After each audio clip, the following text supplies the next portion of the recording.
Welcome to Building Great Sales Teams, a show dedicated to making sales teams tick, tick, boom.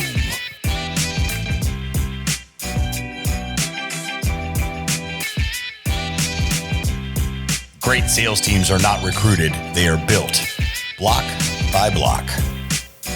Let's get to work.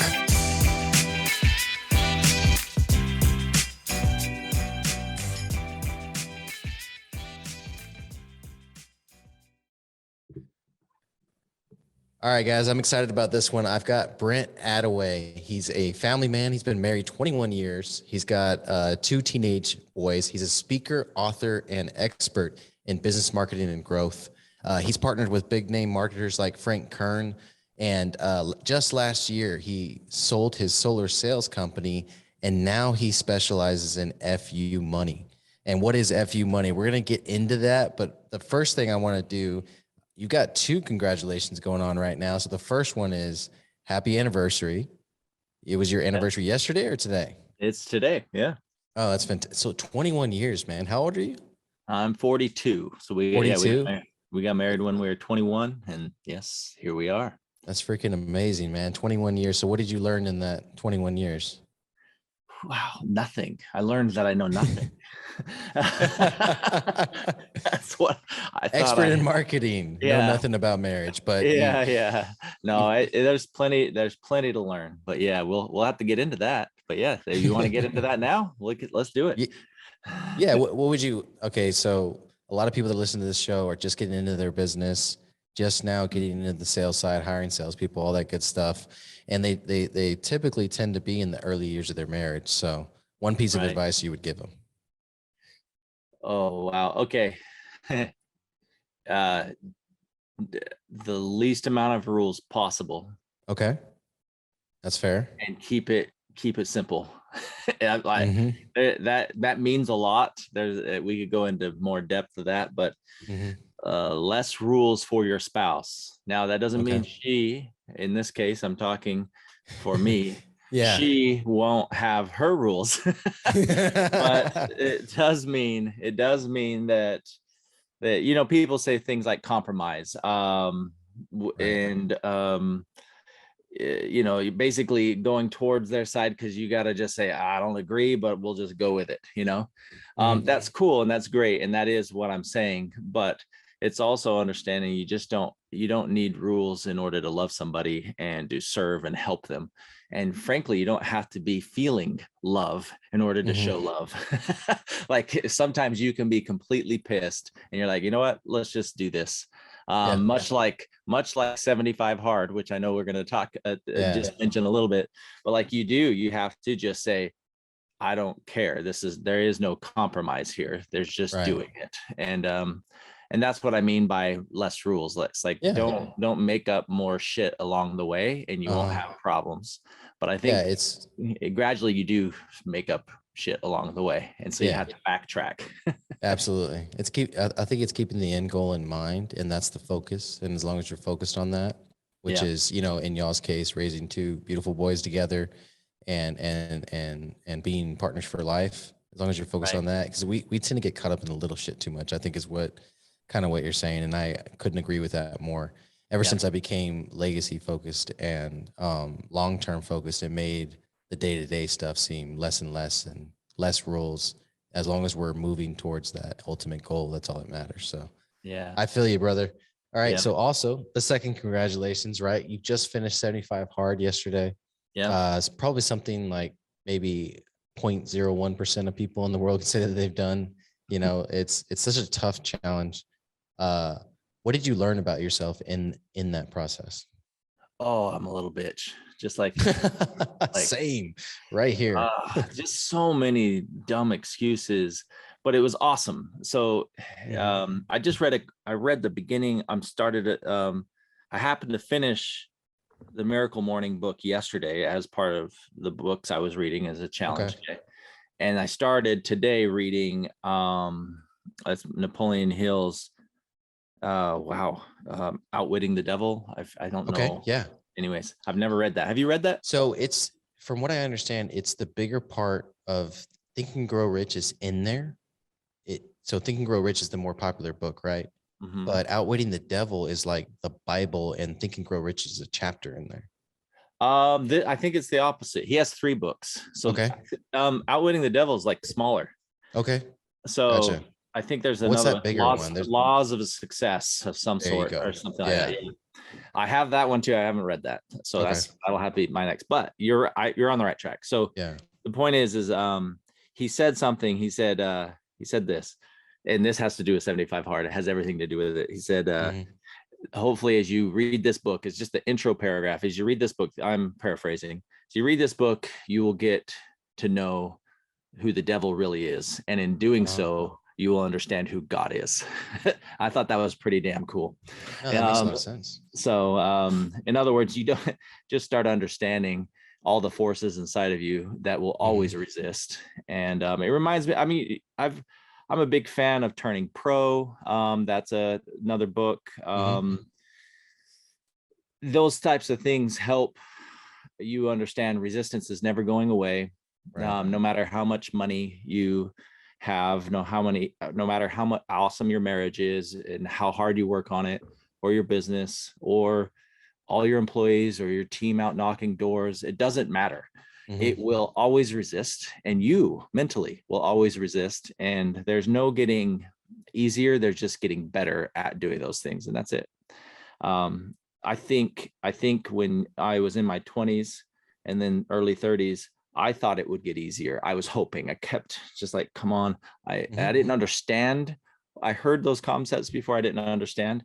And maybe it just takes 10 years to understand that. But like, it's true. That's what happens. 75 hard. I've learned that. I've learned the resistance is inside of me constantly. And I'm enjoying battling it each day. And it's something that has changed me mentally. Otherwise, it's all this good old same stuff. Feel better, healthy, all that good stuff. I mean, and that was the biggest thing for me. And if you don't know, 75 hard is a mental challenge. Most people do the before and after pics, and they think that's what it's all about. But no, you're literally mentally battling yourself every day to complete this challenge, and so much so that it exposed me. You know, I thought I was disciplined. I thought I was a high achiever. You know, I thought I was elite until I tried to do 75 hard. I failed it 6 times and finally got through it the 7th time. Right. And it was because I was mentally so freaking weak. I had no disciplines, and I was relying on all my talents versus consistently doing things every day and relying on the consistency versus, you know, the talents that I had. Right. And you see it all the time in professional sports. Why would it not be the same way in entrepreneurism? Right. To where, all right, if you're incredibly consistent and you're talented, you're dangerous. You know what I mean? But if you're missing one or the other, you know, you're not going to be the elite, right? And so that's what 75 hard did for me. It kind of recognized, okay, this is who you are, and this is what you need to work on, and you got to consistently do it every day. Because if you fall out of this, you're just going to be a, you know, half-ass entrepreneur again. You know what I'm saying? Absolutely, yeah. That's right now. And this isn't necessarily a good thing. I'm like fearing that I'm gonna like fall off. Yeah. I'm like, fuck. Yeah, I'm nervous, you know. Where's my checklist? You know, like that's the feeling I have right now. But I'm enjoying it. I don't mind it. I'm just more like, wow, that's a funny feeling to have completed. It's something that I'm personally proud of, the fact that I did something for 75 days without compromising. I've never done that in my entire life. Nothing. I couldn't name one thing in my life that I've done 75 days besides go to sleep and wake up. And even then, actually, no, I've pulled 24, you know, I've pulled all-nighters. So like, I can't even say that. There's probably something, but I didn't do it consciously. Right. So like, there is nothing I consciously said, no matter what, 75 days, do or die. This is happening. Right. Anyways, that's probably the biggest thing. And whether it was a 75 day or 75 hard or a challenge, it doesn't matter. You could be doing 100 days of just like, I want to wake up every day and read, and I'm not going to ever miss. That will change you. It will literally change you. And so it's pretty cool. No, it is. And one of the other things it does for you is it recalibrates you. Right. So I can honestly say I have not gotten drunk in over a year. Right. So I drink, you know what I mean? And I drank like your average American, which is every weekend, may have 5 or 6 beers, get a little drunk or whatever. Nothing too crazy, responsible, you know what I mean? Enough to not be called a piece of shit, basically. You know what I mean? And so going into 75 hard and coming out of it, like you said, you're afraid you'll slip. Right. But all of a sudden I have this new ceiling when it comes to drinking. And it's because I know there's nothing good for me past 2 or 3 drinks or past that feeling, right? So I'll have 2 drinks, catch a little buzz, and then it's 4 waters, you know what I'm saying, in a row. Because it really comes down to, most of the time that I got drunk, it was because I needed I need something in my hand when I'm having these great conversations, I'm living life, I'm really enjoying where I'm at and who I'm with. And then I don't realize how many drinks I've had. And then all of a sudden it's over, you know? Yeah. And so what this has done for me is made me very conscious of that, to where I can say, okay, I'm going to hit the waters, you know what I mean? Or I'm not going to drink anymore, whatever the case is. And I'm not missing out on anything. Right. You know, and that's the hardest part for people to understand, is even when you're on 75 hard and you are going to barbecues, and, you know, the only time I really missed a beer is when I was barbecuing myself. You know what I mean? Like you're in the smoke, and there's nothing better than, you know, an ice cold brew while you're smoking meat. You know what I mean? That's probably one of the greatest feelings in the world. But that was probably the only time I really missed it. It wasn't the parties, it wasn't the, you know, development events or anything like that. It was always kind of like when I was at home by myself, because that's when I usually enjoy a drink now, you know? Yeah. But anyways, we could do a whole episode on 75 hard. And it's funny because, you know, you join groups like, you know, XFU, and then, you know, RBO Mastermind, Apex, you join these groups or whatever. And a lot of things are, you know, you may get made fun of a little bit because they become like a little cultish, right? Sure. And 75 hard is one of the like Apex cult things, you know? Yeah. Like if you join Apex, you got to eventually do 75 hard. You know what I mean? Everyone's talking about, you're like, what the fuck's this 75 hard thing? What is this crap? All right, brother. Well, let's talk about a little bit about your history, right? Going back to, you know, where you grew up, kind of your childhood and stuff like that. A lot of times those are the things that make us into the entrepreneurs that we are. So I always want to get that kind of history. Yeah. Where I grew up is right here. So it's a little town in North Florida. I like to explain it as up in the Panhandle. So it's basically like Southern Alabama. Like that's okay. If you picture that, that's what it feels like. It's not like, don't think Tampa, Miami, Orlando. Don't think anything like that. There's not a building around me right now. But yeah, that's where I was born. Where I grew up is Utah. So I grew up so you'll hear me talk about my brother probably, and you'll hear Bennett Maxwell, but then you're like, what the crap? How's it? There's this Bennett Maxwell, and are they really brothers, or they just grew up together? What happened? Same mother, different dads. Okay. And so I grew up in Utah. My mom and dad divorced. I'm going to make this quick so we can get right to the meaty stuff. But I was 2, so I'm from Utah is how I would put it. I was 2 years old, so I don't remember this place besides visiting every other year or so. So that was it, because my mom's family's from here. My dad still lives here, and that was part of the reason why we moved back, is to be closer to my dad, figure out how to have a relationship with a dad. And then we but I grew up in Utah, met my wife, Christy, who in driver's ed. We were 15. Who's fantastic, by the way. She's an awesome human being. I've already had a few conversations with her. Energy drink, you know what I mean? XFU, all that type of stuff. So awesome girl. Yeah, she is. She's incredible. She's entrepreneur minded. She's sales minded. She's fitness minded.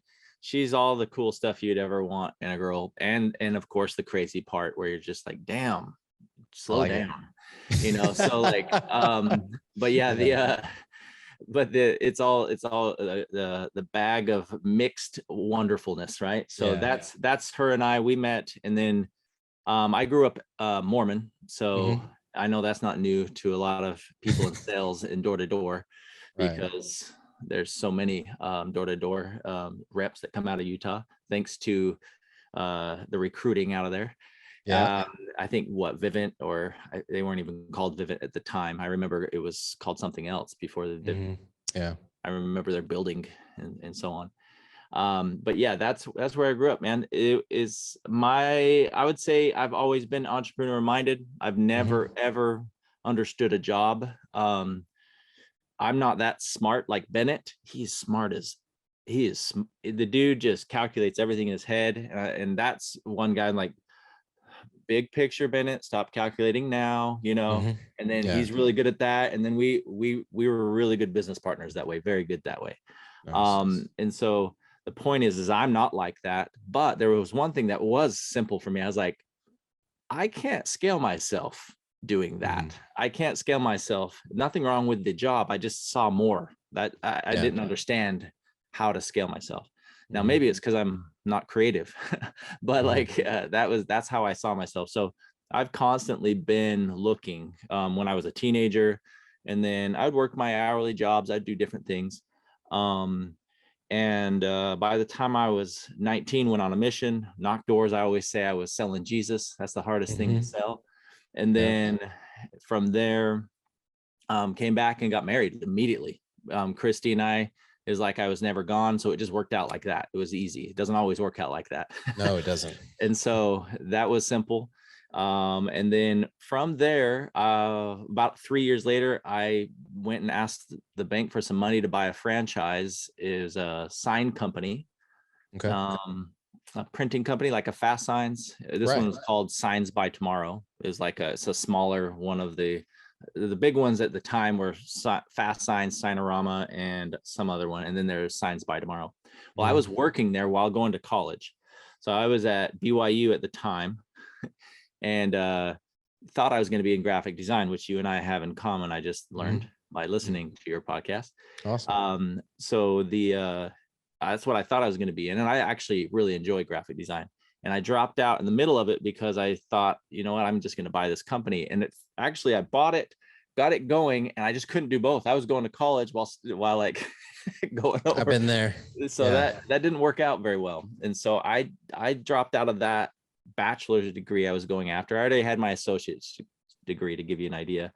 And then I just dropped out. I think I had 16 or 18 credits left, and I just stopped. So actually, somebody asked me, like, it was a couple of years ago, do you regret that? And I literally, without even hesitating, it was the first time somebody said, do you regret that? I was like, no, I don't. Like, it wasn't even out of like thinking, I just don't. Sometimes you would, right? Like sometimes it's a mistake to not educate yourself in school. It was not a mistake at all. I'm very happy with how much education I got and kept myself disciplined at that time. But I was never, ever worried about some paper. And I know that's common here. I'm preaching to the choir here. Like, a degree has never, ever motivated me. Never. There's not been one time when I was going to college thinking that's going to be my ticket. I was more thinking, what the fuck is that? Like, how does that make me valuable? It doesn't. And I think it's because that's how I see people. I don't see hiring somebody, or if I was going to do that, I wouldn't look at the certificate and say, well, that's them.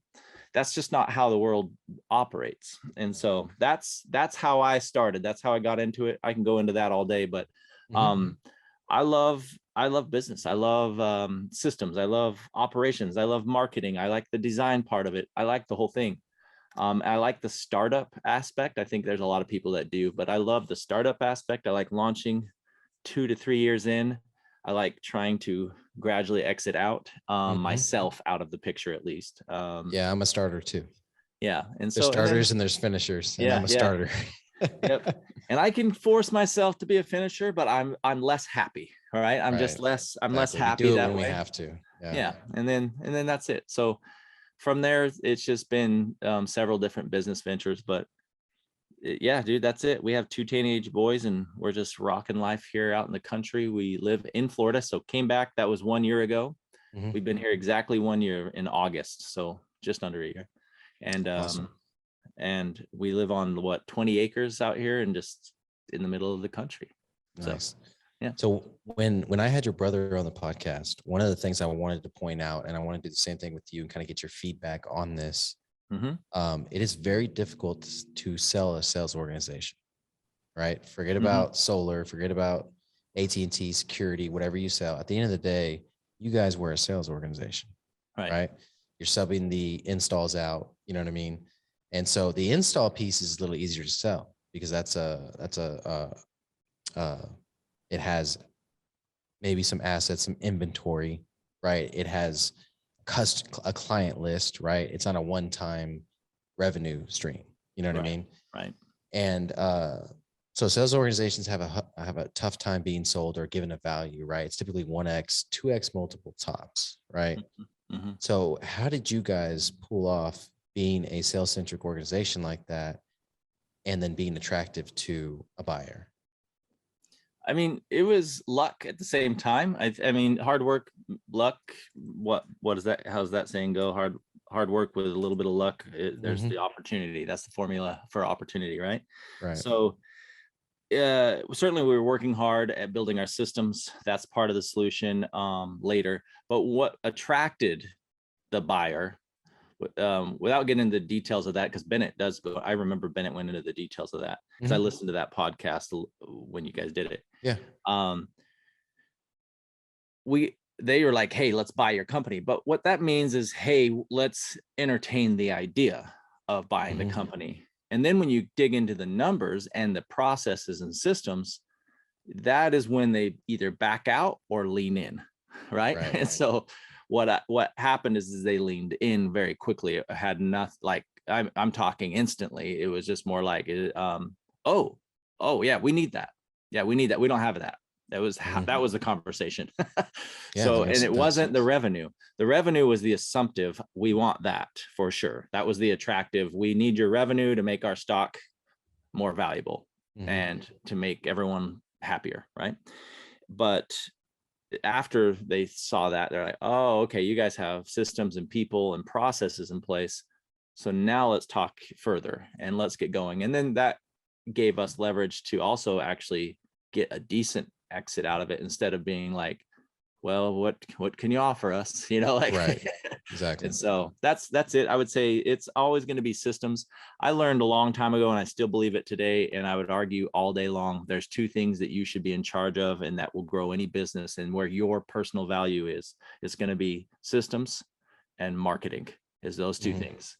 If you cannot you don't have to be the best at those things. I'm saying you watch those things. Those are the things you are constantly talking to your managers about. Where's our processes? How are we doing this? Is it systemized? Is it simple to follow? Also, where are our leads coming from? Are we doing all that stuff? The marketing side. Those two things will solve most of your problems in business, frankly, because everything else, sales comes, you know, like after that, you training and sales, that's the easy part, frankly. So like, all sales and sales training is another form of marketing. It's just another lead source. You know what I mean? And well, at least for my business, right? So what you're saying is 100% true. Systems and marketing is all I focus on. You know, and marketing for me is my guys going out and knocking on doors. You know what I mean? That's the marketing arm that I have. It's lead gen. And so that's what I'm focused on. But I'm, you know, and me and Wayne have kind of split that up. So Wayne is the marketing piece, right? But it's door-to-door sales. And then I'm the systems piece, which is all the operations in the back end. You know, I'm the visionary, he's the integrator, which you can swap those roles out. But what I recently learned is the integrator is actually a great coach. He's the coach, and then the visionary is typically the owner of the team. Is a good way to describe it. Whereas before I thought, oh, the integrator is the systems guy. He's the one that makes sure that the systems are running smooth.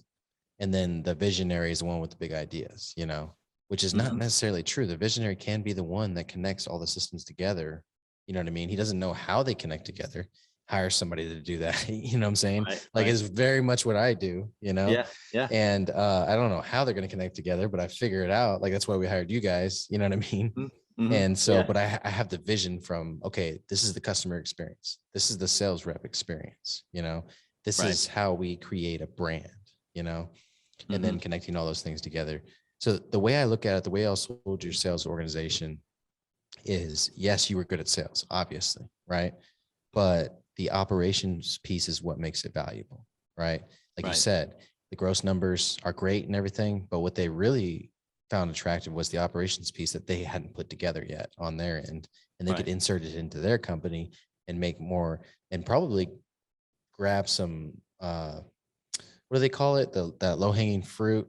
You know what I mean? Like grab some losses that they had because of operations, and they insert your systems in. Now they don't have those losses anymore, and then increase the bottom line, which is way more important than the top line, right? Which is what we did the first 4 months we got acquired. It was just all about how do we integrate the people and systems. It had nothing to do with sales on our responsibility. And then from there, they just kept doing what they were good at, which was go lead gen on the doors. That was it. So since then, you've been kind of niching down, it sounds like. You've niched down to FU money, right? And, you know, I know it's not called that, right? But I love that term. I love the t-shirts. Right. Yeah. You got to have the t-shirt, baby. So they went to Corpus, the shirts that you sent out, they went to Corpus because that's our home office, right? And so Cheyenne sent them over here, and then of course they got lost and they went return to sender. So she's got them again. And I'm just like, I'll pick them up the next time I go to Corpus because I love the gold one, right? There's a gold heart. And once I saw that, I was like, we got to get that one because one of our solar colors is gold, you know? Right. There you go. Yeah. Yeah. Cause I saw you guys have a shirt that's actually similar after, like just yesterday when I was talking to Wayne. Was that yesterday? Yeah. So I was like, oh, he's wearing it. It had like gold letters on it. But the gold one, I just said, you know what, we got to have, I love the marketing side of it and the design side of it. Like I said, like you, and I was like, you know what, I like having a differentiator. Like you got to be a client to get the gold one. You can have the red one. You can buy that one anytime you want, but you're not going to get the gold one unless you're part of the community. And so that's what we're doing. That's what we want to build. And that's a small thing, but it's a good example of what you do in sales as well. Everyone has this progression that you take people through, and it's fun. It's good stuff. And I couldn't agree more. Those little touches like that are what creates value and creates a community and gets clients like me excited, right? And but tell us about what your business actually does. We help home service companies, specifically right now, only home service company that we even specialize in is solar, because that was easy for me to transition to. Right. We help you follow up with your clients. So we don't do lead gen. We help you get more sales out of your current leads. That's it. That's the easy way to put it. And so we had to make that sexy, because that's not sexy at all. And so that's when I started playing around with FU money. And FU is not new. Like follow up and using the word FU is not new in marketing. I've seen people do that, but I had to find a way to make it work. And so that's when we came up with, I love FU money. I love follow up money. And really just trying to integrate that to the point, by the way, where I can now close sales on my follow-up. So if I'm following up with you and you say, okay, I'm going to order tonight, I'll get going and we'll start onboarding next week. Right. Let's say that's the context. I can now, because they came through my marketing funnel and my process, they understand it's FU money. They understand what that is from my marketing before they ever got on a call or saw a sales page. Well, now when they are delaying, I literally just say, hey, Doug, following up with you, want to get you going. What questions do you have? Let me know. I want to get you making this FU money. That's it. That's the line. If I just say that every time, it breaks down the walls. It's our own languaging. It's a lot of things. And it's pretty cool to have something like that, because not always can you find something like that in your business. It's hard to brand even in your sales process. Like, let's get you making FU money. And you can't say that casually. Like, you can't say that casually without educating them in your marketing first, right? They would be like, what the fuck are you talking about? FU money. I don't even understand. And so it's pretty cool. And it helps people say, you know what? I need a part of this. Let's just go. So that's what we do. That's we focus on that solar, but the vision is not just solar. The vision is home services that need follow-up. I mean, that's it. I want to build, that's the goal, is to get to that $100 million mark per year revenue. And that's a big number, but that's not a huge number for home service stuff. And it'll take a lot of work, but that's where we're headed with it. That's it. It's just a matter of hitting each industry and doing that. So we have all the systems in place. We do all that cool stuff. We have the CRM, we have the community, we have all the scripts. And basically what I would say, and this is the sales pitch, but I actually, if somebody's listening to this, see how this relates to what you're doing in your services, right? Right. What I didn't want to be another CRM service, especially because we've built our whole platform out of something called Go High Level. I'm not going to assume people know what that is. I know a lot of people do, but it's called Go High Level. Well, Go High Level is not a CRM for consumers or businesses. It's for agencies. Agencies is who they market to. Agencies then turn around, customize it, build it for what they want for their clients. And then that's what they shoot out to their clients. Okay. So I have my own CRM. Right. We call it CRMX, very creative. And so like so that's it. Okay, great. Now picture that. And I was like, but I don't want to be a CRM because that's a dime a dozen, especially when High Level has all these agencies pretty much can claim the same thing. Right. Right. And so at that point, what I started doing is focusing on like, look, the only way I can be different and help people and actually get into blue waters here and get out of that bloody red water in competition is just stop saying I have a CRM and we'll help you with your follow-up or all things marketing and leads and all this when I could. That's something we could do. I just said, look, let's just take and execute on something you already have, which is follow-up, and we'll get you that low-hanging fruit immediately as soon as you get going with it and we put your leads in. And then not just that, it's a full system you can rely on. So all your new leads now just come through the process and you close. Okay, that's one thing. It's not that different, but it's a little bit different. That's all we focus on in our marketing. But the bigger thing was we pre-wrote all the copy. So every email, every text, and everything, I was trying to look at my strengths, which is writing copy as well. So marketing, writing copy, writing sales letters, things like that. Video sales letters, all those little things that help you sell easily without having to sell. Right. So no, like 100%. Yeah. So that's what I did. I was just like, well, look, if I just focus on, let's say 5 industries over the next 3 years, I have plenty of time and focus to write copy for every industry. So that way, when somebody walks in, whether you're a solo sales rep or you have a team or you're like you want a little bit more advanced, it doesn't matter which one you are, but the point is now you do not have to think of what to say or when to say it. You really just need to keep doing what you're doing. And now you just enhance your efforts. And so that's what's happened. Because keep in mind, I didn't go through this. I had a funnel agency before this, like before solar. We built over 2,000 marketing funnels. So this is easy. This is the easy stuff. Solar is new to me. I mean, that's been 3 years ago that I just started looking at solar. Right. Right. And now I've already exited out of actually selling solar. So like, the point is marketing is the easy part for me, funnels on all that stuff, but I didn't want a funnel thing. I didn't want to do that. Because I've already done that and it's boring to me at this point, but it's more sexy to me if I can actually control the narrative for you, because at that point I'm like, all right, Doug, plug the leads in and let's watch these people go through and convert to appointments. And I'm writing the copy so you don't screw it up. So like, it's like, I take that whole narrative and take it off of your hands, and then the timing and everything. So that's, I think, is where, and I didn't know if that would work, Doug, but it worked. So now we have a lot of people who are like, I just want the system. Thank you. That's perfect. I don't have to think of what to say or when to say it. So that's it. I know that was a lot, and you can unpack a lot from that, but frankly, every business model you can figure out how to be different by just delivering better in one area, and you'll stand out.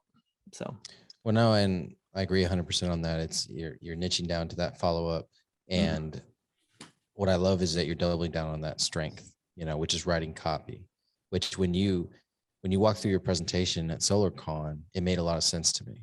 You know what I mean? Like, he is figuring out what phrases, what keywords, what timing is working best for these customers. And one of my first jobs was a marketing manager for collectible gold sales. Okay. And so the way that they advertised, they did full page newspaper ads in, USA Today, Honolulu Express, LA Times, these massive papers, full page ads, and they would advertise 1 ounce of gold. And there was a few factors that went into what they advertised. When was the last time they advertised in that newspaper? What was the cost? Because they did a standby cost, right? So it's basically like, hey, we're advertising tomorrow and we need to fill some space. So we're going to give you a discount, like 20%, 15%, And so we'd get the eyes on the ads at a huge discount. And then also the ad itself, right? And then what was the other thing? I can't remember, but there was like 5 or 6 different variables that when you did it right, these ads would hit. They get, 2 to 1 was good, right? And that means that the ad costs 20 grand, and then we would gross 40 grand in upsells from it, right? Right. And so you had your initial offer, you would upsell, and so basically it was like fishing, and it reminded me of The Deadliest Catch. You remember that show? No. Where you drop the pod and you let it soak.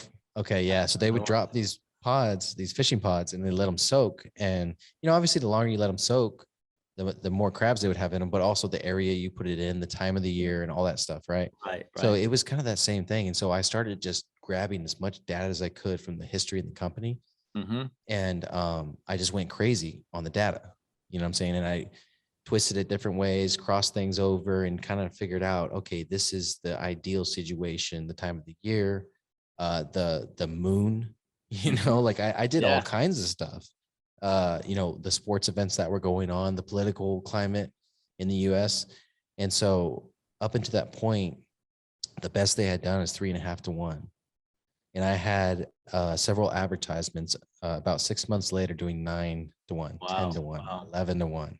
So I started figuring out all these variables that came into play. So that basically, with your history with writing copy, that's what you've done, and especially in home services, and obviously in solar, you've done it really well to sell a company based on that.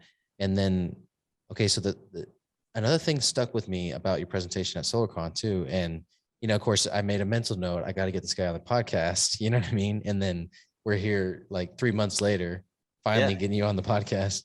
But it's perfect timing. Yeah, the mental note was you had said that the industry standard for follow-up, I think it was after a certain amount of time, or basically, I can't remember what it was, but it was like 3%, and that your follow-up process was getting 6%. Right. So walk me through that a little bit. Yeah, I mean, and I have a calculator because it was so hard to verbalize this. So there's a visual calculator that I could, if anybody wants it, there's my lead magnet right there. Right. See that? But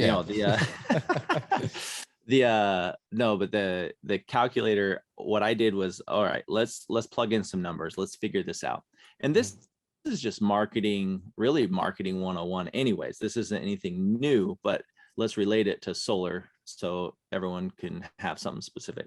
So in solar, you sell with appointments.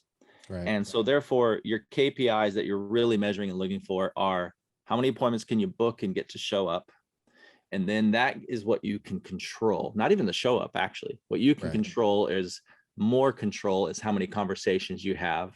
Okay, well, that's hard to figure out. The top of your funnel. Right. Right. And then the further you go down, the more control goes into the prospect's hands, because they could choose to bail or what. But you have some control, right?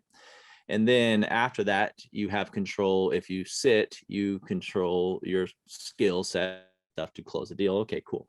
So let's just say those are what you're looking at when we talk about converting 3 to 5%. 5% is really, really good. If you're doing online, and I say leads, we're not talking about appointments, because everyone gets confused in the door-to-door world. Right. Every time I post something in these groups and stuff, because I like to post in there just to get people thinking, hey, stop thinking like a salesperson and start thinking like a marketer, and you'll be a better salesperson. That's always going to be the case, no matter what. You cannot, that's a fact, that's truth. That's not my opinion. And so when you do that, you start understanding that your conversion rate is actually how many conversations you've had with somebody who is willing to give you a phone number on the doors. If let's just use doors, since I know you're big time into the doors and you got this down. So like you're not looking at how many appointments you get to conversion to closed deals. You're looking at how many leads you get to closed rate. So now that's what I'm talking about. So let's say it's 3%. Well, now if you follow up correctly, and when you follow up correctly, you'll start seeing a 4%, and then 5%, and then 6%, and then 7%, and 8%, as high as 10 in a let's just say a peak, like you were measuring, like when the moon is just right in this, things tend to align. Well, in the solar industry, there's a lot of, I actually don't have all the answers there, but definitely about spring to midsummer peaks, and then the fall peaks. You have this big rush before the end of the year type thing, because people tend to want to get the project done. It's tax credit, but I've noticed this end of year, get my house in order feel. Okay. Like it's both. Before the holidays. Yeah, maybe. It's like, let's just get this done. I know I'm not. That's exciting. It's exciting for me. Then this will be my first season of that in solar. So. Oh, nice. Yeah. So you'll see a peak there. Not just that though, it's because you've been working your ass off in the summer, and all of these deals start finally getting installed, and it feels like there's this rush when really it's just a lot of work in the summer. So you're reaping. The point is as you go through this process of follow-up, you see these heightened conversions when you just tweak a few things. I had to create a vernacular behind it, a language behind it, so it was easy to explain. And so there's 4 phases of follow-up, and so it's real basic. It's nothing new, but I just call them the 4 phases. Phase 1 is you have a new lead, and it's your follow-up all the way till you get the appointment. All right. And so cool. So everything you do in phase 1 is the goal is to get to the appointment. Phase 2 is the appointment is scheduled, but you need to get them to show up qualified and ready to go and excited to buy, right? Or in this case, sign. And so, all right, great. So that's phase 2. So that's the shorter of the phases. Sometimes that's 24 hours or less than that, right? It's just the follow-up in between. Phase 3 is I sat and didn't close.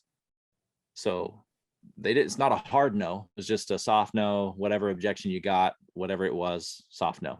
And now after that, it's about 30 days typically, or not even that. It's about 3 weeks, where it's like, if you don't close them in that 3-week period on a phase 3 right there, they're in the long-term follow-up, which I just call phase 4, long-term phase 4. So if you think about those 4 phases, now you have an opportunity to just incrementally increase each one. You don't just say, I'm going to follow up like a madman and we'll increase our sales. You say, okay, cool. So what if we just enhance a couple of things in phase 1? So we do better at that. Phase 2, better at that. Phase 3, better at that. And especially phase 4. Now suddenly you're like, oh, we got a 0.5% bump here, 1.5% here, 3% here. And wow, we got a 1.5%. And then suddenly the compound effect starts taking place, and you literally double your sales, but you didn't double your effort. It doesn't feel like you doubled your effort. You just, you incrementally improved. And I would say it takes about 90 days to see momentum build up, and then 6 months. And you're like, how are we even operating without it after 6 months? That makes sense. And so that's how that works. If you look at it, my favorite example though, Doug, where people, if they're wondering like, where do you start with those 4 phases? Phase 1 is the easiest win. It's not the best place, but it's the easiest win, because most people on the doors in this example, I know that everybody has their different lead gen. Most people on the doors though, do not collect leads. They collect appointments. Right. So if you think about that, how much opportunity is lost by not training your reps to ask for a phone number or an email. Usually it's a phone number. People, that's weird to just ask for somebody's email unless you have a good reason, right? If you just do that at minimum, suddenly you do a training for 3 weeks in a row to get your reps going, maybe 3 months in a row. It doesn't matter how much time. And suddenly now all your reps are just, it's a habit to say, all right, John, I get that you're taking your daughter to soccer. You're in a hurry. I'm going to be in the neighborhood tomorrow as well. It's no big deal. I'm not in a rush. But to get them going, that's what you want them to feel. It's like, I'm not going to push you into anything. I'm just here to help you out. Right. That's the feel. Well, then you just say, so I get that. So what's the best number to text you? I'll just text you before I come by. get the number. Thanks, John. I'll let you know later. That's it. Now you're not the pest than everybody else. And you might have a chance with John, when before, if you push, there is a high chance that he's going to avoid you at all costs when you come back, even if he gave you the phone number. So there is a very high chance. So you see what I'm saying there? Like the lead gen, if you could do that, it's just powerful just to do that one thing. Cause suddenly you go from, we got 50 appointments, really good week in our team today, 50 sales appointments. And then I could say, well, how many leads did you get? Like 20. I'm like, oh, cool. Your leads should be triple what your appointments are. You should have had 150 leads and 50 appointments. So do better. Does that make sense? Because that's all your follow-up. All your follow-ups, 150 leads there. And you just do that. And now suddenly you get 10 more appointments over the next 3 weeks because you collected leads.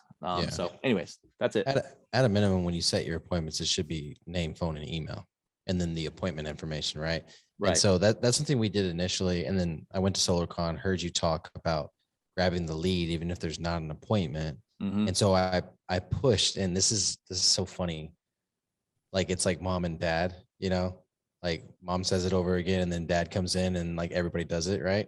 And so I went and told him that, and I was like, look, we need to start collecting leads. And he's like, oh, well, how are they going to do it? It's gonna be one more thing for the salespeople to do. And then it was this whole thing. And then y'all had a conversation like 2 days ago, and he's like, oh, this is genius. We got to start collecting the leads. And I'm like, are you freaking kidding me? That's always the case, dude. That's always the case. But that's the deal. Like, that's why we bring in expert speakers, and that's why we hire people that are experts in their field. Because a lot of times, like, you have an inkling or you hear something and you try to execute on it, but sometimes you just need that other person to come in and say the same damn thing. You know what I mean? And then all of a sudden everybody's on board with it because, Brent Attaway said it, It's fucking right. If I say it, you do it. I'm just playing.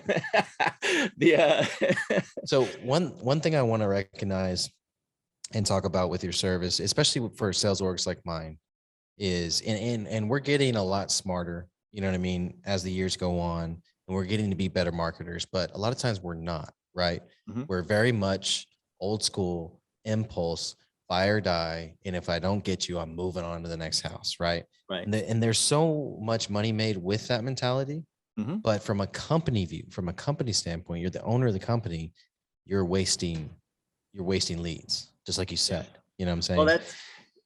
Well, I'll just say this. It sounds like you're going somewhere with it, but that's exactly why you can't sell a sales organization. That is very hard to do it like that. Because at the end of the day, they didn't buy one or two things, the operations like they bought with y'all, but I bet you they were also buying the data, the insane amount of data that you guys collected in your market. And now they know, okay, yes, they're making, let's just say 10 million a year in gross sales, right? And yes, they're selling 50 systems a month or something like that. But more importantly, they have, they're gaining 5,000 points, 5,000 new leads every month. Right. You know what I mean? So now not only can we convert those leads to solar through follow-up, but we can also look at other home services and stuff like that. So correct. But that's the way I want the people listening to think about this, is how many leads do you have right now that you contacted them once, twice, maybe 3 times, you have their name, number, and email, and they never hear from you again. And if you could just hit a button and follow up with them without ever having to lift a finger, then why aren't you doing this? You know what I'm saying? Instead of getting the, I don't know, the freaking $10,000 car wrap, to create new leads, Are you speaking of your trailer? Yeah, I might be. I don't mean you shouldn't have that. I know what you're. Yeah, I got you. This is about a podcast. You got to market. That's a brand move right there. I get what you're doing.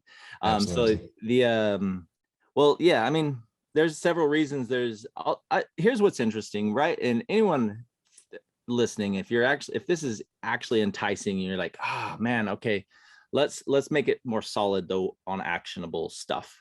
A little tactical, but not really. Still bigger picture. One reason you don't do it, and why you can't push the button right now, In fact, you probably have a spreadsheet somewhere. If I know most of you out there, and you just are trying your best and you're like keeping the spreadsheet organized, but when it's time to go send a text message, you're like, yeah, I'm going to go find a text tool so we can finally do texting. You spend the next week researching and do nothing about it and get distracted once again. And so then you have the spreadsheet, and then now it's 3 months, 5 months, 2 years, and you keep telling yourself this data is valuable, which, by the way, is becoming less and less valuable as time goes on.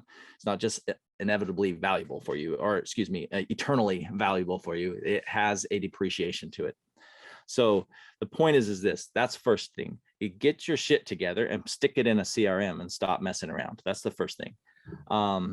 So don't overthink it, just get it done. A CRM that allows you to text and email and make phone calls, even if you have like an inside sales team that can like start doing outbound calls with that list. Okay, that's one. Two is it's what to say. It's when you finally get it going and it's like, so what do I sell? Like, do I send them a promotion? Yeah. Like, what in the hell do I say? So the point is don't do that. I call it the magic text. It's not that magic, but it's magically gets responses. And when I say it's not that magic, it's not a super cool script. I'm like, oh, why didn't I think of that? It's just very basic. It's essentially, so write it down so you at least have something you can try. It's, hey, Bob, it's Brent with Solar Pros. I know it looks like we talked about solar a while back. I was just wondering if you got, or did you end up getting solar? Did you end up getting solar is a great sentence. It's not pushy. It's not, don't say I almost used the word wondering. Just say, did you end up getting solar? And that starts the conversation. So there's a big difference between starting a conversation with an aged lead and seeing if they'll schedule an appointment with you. That is an appointment now, even though if you met them and they might remember your face, an appointment asking for that now right off the bat and saying, hey, let's get you a proposal. Hey, we have a new thing going on and let me know if you want it. You're asking a big ask and you just blasted 2,000 people with that text message. Why would you waste that? So that's how you have to think about it. You want a text message that just gets replies. Then take all those replies and now start taking them down the path of getting them to an appointment. Quick phone call. Yeah, it sounds like we can still help you. And you use your sales skills. That's when you use your skills at that point. Now you get to shine, right? But until then, do not do anything except get a response. And you do that now, suddenly the data is valuable and you can do more with it. So if you just send that magic text like every quarter to your list, you'll just pick up a few sales. In fact, Doug, that's my favorite way to tell you as a dealer. Bennett and I figured this out. We're like, you know what? We need some extra money. Let's follow up with all these leads. Yeah. Like my income, you know, like, personal like income. you make less money when you're the owner at this point, because you're not selling and making these big commissions, not yet at first, right? And so like we're like, oh, I really want to buy this new thing and I need 15 grand. All right, let's follow up with some leads, and you send it out. But I knew how to do that. And so it's kind of like, was it Lennon or maybe the Beatles, one of the two, but they said, hey, I'm going to write ourselves a swimming pool. You know, they want a swimming pool, they write a song. And so in this case, you take your list, you send a text and then you wait and then you're like, cool. We just made 25 grand. Awesome. And then you wait and then do it again.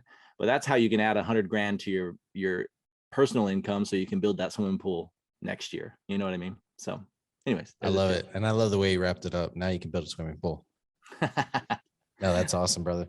So a lot of value there, guys. So I hope you heard those steps. Also the phases, I think, is real important. And that's the problem is there's so many ways to explain marketing. There's so many vernaculars when it comes to conversion rates and all that. So you got to educate the customer first.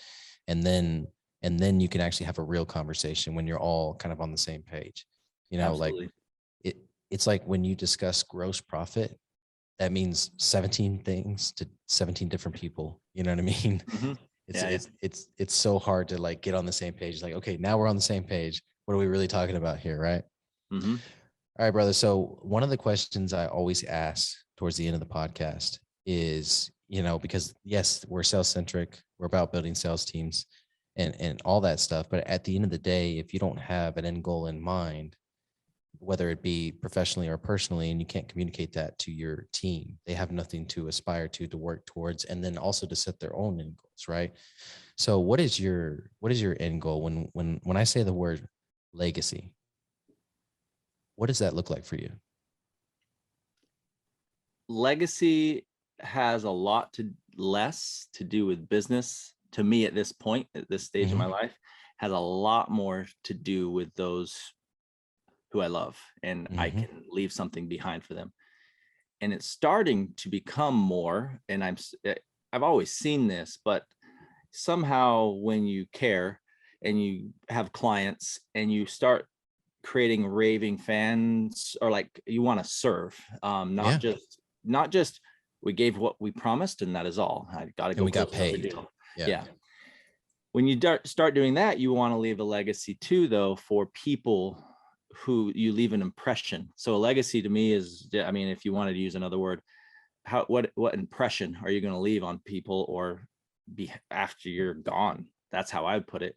Because dude, we've all heard the saying, but it is unreal of how many people die, get cancer. I mean, there's people listening right now that just found out they get cancer and they're trying to avoid it right now on this podcast, listening to it. And they're trying to think, am I going to die? Should I build my business? What the fuck should I do? That's normal.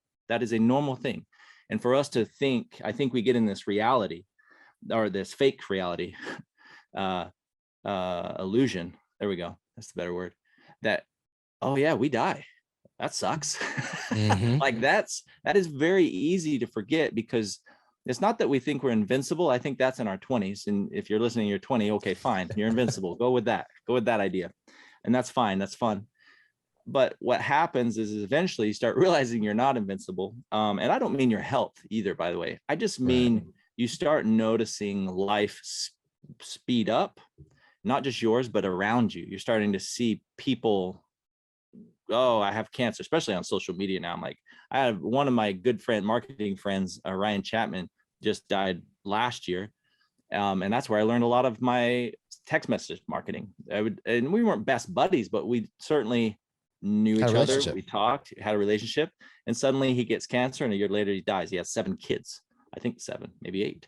Wow. But like the point is this, that legacy that he left behind, that impression was, the dude was a good man. And I don't mean, oh, he was a good man, he'll be blessed. I don't mean that. Like, I think we could say that for anybody, even if you're a rotten man, you try to be nice. He strived to always treat people with respect. He was always kind. He used a word that we have in our family mission statement, which is COPTIS. It's this acronym. My son got it. He's 17. He got it. He's like, can I get a tattoo of COPTIS? I was like, all right. It's COPTESS. It's just an acronym. It stands for charity and Jinshai. That's one. It stands for all in, spelt with an O for a reason. And then you got pure health, truth, educated, secure, and spiritually solid. Those things right there is what I've been teaching my children and myself, and trying to live that way since I would say 2004. I would say. So, getting closer. It was about two or 3 years in being married. And then we started teaching Chase, who's now 17, and that's in their heads. That is in that legacy is not just about an acronym, but it's about helping people understand that when you live for something and that vision, that thing, that's what you strive for daily. So, I mean, you could really tie together 75 hard. We talked about at the beginning of this, marriage and an anniversary. We talked about it at the beginning of this. That all comes around one simple thing: your discipline daily. Not big events, not vacations, not even memories of vacations that were unforgettable and they won't forget. That is not what they're going to hope, and that they remember. What they're going to appreciate when I die, literally on my deathbed. I can picture right now. All right, guys, I gotta go. Right? Like, I'm out. I love you, boys. Casually. Don't be a dick. Be awesome. Yeah. And let's go. Like, keep living life and just be a freaking hero, right? If that's the case, my hope, and I know what's going to go through their head later. I'm glad my dad, wow. Okay. So I'm glad I'm not even that emotional, dude. Yeah. So I'm glad my dad taught me how to have charity, how to go all in life, how to have pure health, how to tell the truth, educate myself, keep myself secure, like financially secure, and then just be spiritually solid. I'm glad I know those things, because with that, I can do anything. I can't fail, right? I can do whatever I want. And when that happens, your legacy is eternal. Like, that doesn't matter. And I don't want it to be my legacy. Dude, I just learned that shit from wherever I learned it. Right. It's just a legacy to pass on, right? So that's it. It's massive, man. Yeah. And I'll give you a second, because, you know, even me, you're making me teary-eyed over here. It's massive because you're giving them a foundation to build on. You know what I mean? And that's going to be your legacy. Like, our dad gave us that foundation, and now we can do whatever we want because we're strong in that. You know what I mean? Yeah. And now it's about, okay, me as an individual, what do I want to do? And what talents can I lean in on because I have this strong foundation? So many parents push what they think is their legacy, which is what they're good at, on their kids, rather than just giving them that foundation like you just described, and so that they can build on top of it. Right. Because then all of a sudden you're 25 years old, you've been trying to do what your parents taught you to do, and you don't have a foundation that you're building on. Right. And you're good at it because you were taught it, but it's not what you're passionate about, what you lean into, what you're talented at. So it falls apart, and then you're left 25 years old questioning life. You know what I mean? Yeah. So I think that's massive. That was an amazing answer. So thank you for that, Brent. Yeah. Thank you for coming on the podcast, brother. It's been an awesome one.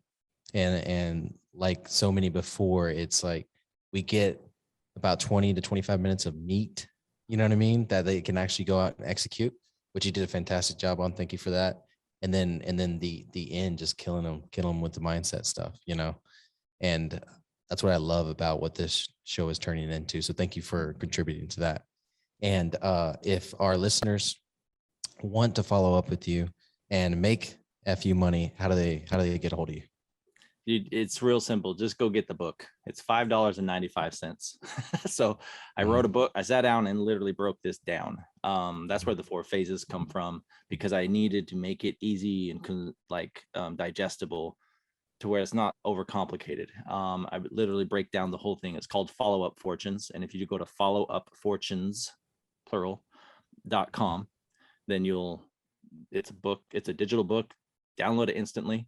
There's a little order bump on there because I'm a marketer. But also there's for an audiobook if you want that portion of it. But either way, I would definitely get the digital book first, because there's visuals in there. It's explaining a process. It's literally like 150 pages with maybe 25 of those pages being visuals. So it's like a 100-page book. It's not a hard read, but it breaks down the process of follow-up in for any kind of service, home services company, anybody who sells from sales appointments.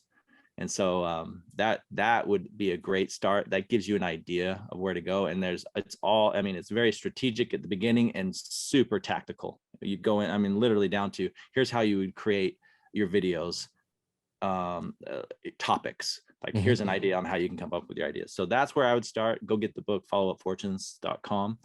And then from there, if you like it, you'll get some stuff as I follow up with you. That's awesome, brother. So obviously you got some value out of this podcast. Please definitely go and leave a review. We're going to leave all this information in the show notes so that you guys can follow up with Brent and take advantage of his services. Again, appreciate you coming on, brother. Let's get building. All right. Thank you. Thanks so much for tuning into this episode of Building Great Sales Teams. We sure do appreciate it. If you haven't done so already, make sure you're subscribed to the show wherever you consume podcasts. This way you'll get notifications as new episodes become available. Remember, great sales teams are not recruited. They are built block by block. Until next time.